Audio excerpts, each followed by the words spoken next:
আমি রান্না করছি পাবদা মাছ দিয়ে বড়ি দিয়ে ধনেপাতা দিয়ে পাতলা ঝোল। প্রথমে মাছগুলোকে ধুয়ে ভেজে নিয়েছি নুন হলুদ মাখিয়ে। তারপরে এই যে বড়িগুলোকে একটু ভেজে নিয়েছি মাছের তেলেই। ধনেপাতা কুচিয়ে নিয়েছি, হলুদ গুঁড়ো নিয়েছি, লঙ্কার গুঁড়ো নিয়েছি, একটু আটা নিয়েছি, আপনারা ময়দাও দিতে পারেন। লাস্টে এটা গুলিয়ে দেবো। এই চামচটা দেখতে পাচ্ছেন, চামচটা, এই চামচটা 2 চামচ।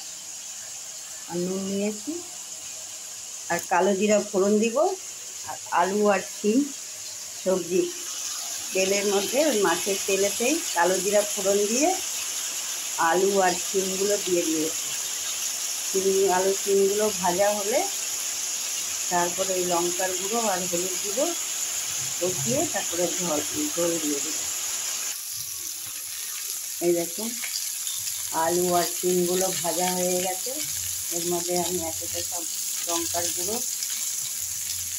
আর হলুদের গুঁড়ো দিয়ে দিলাম, দিয়ে একটু জল দিলাম।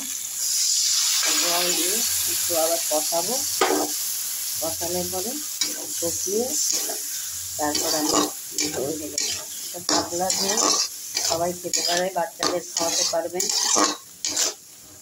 মশলা নেই, মশলা ছাড়া যারা খেতে ভালোবাসে তারা এমনি করে রান্না করবেন, দেখবেন খেতে খুব।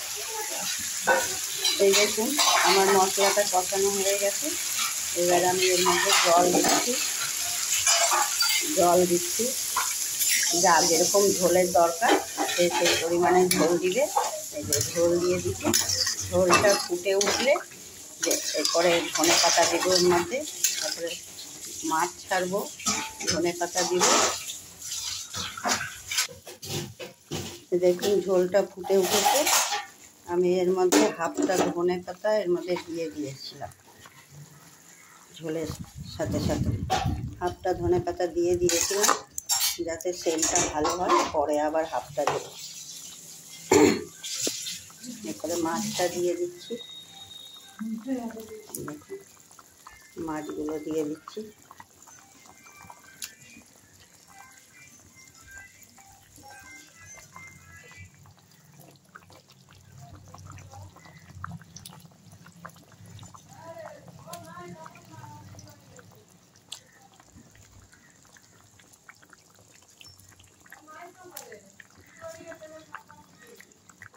মাছগুলো দিয়ে দিয়েছি। এবার মাছগুলো ফুটে উঠুক, এর উপর দিয়ে এবার ধনেপাতাটাও দিয়ে দেব।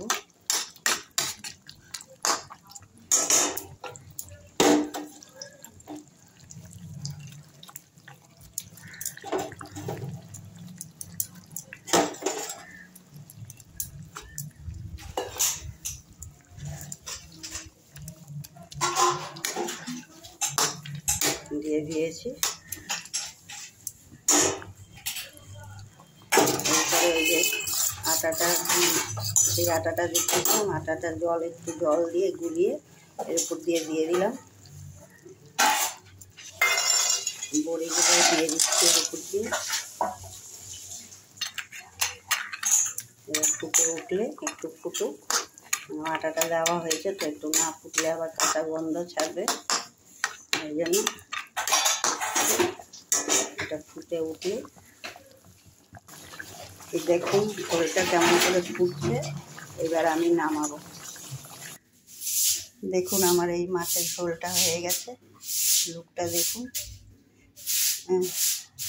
একবার বানিয়ে খেয়ে দেখবেন, খুবই ভালো লাগে।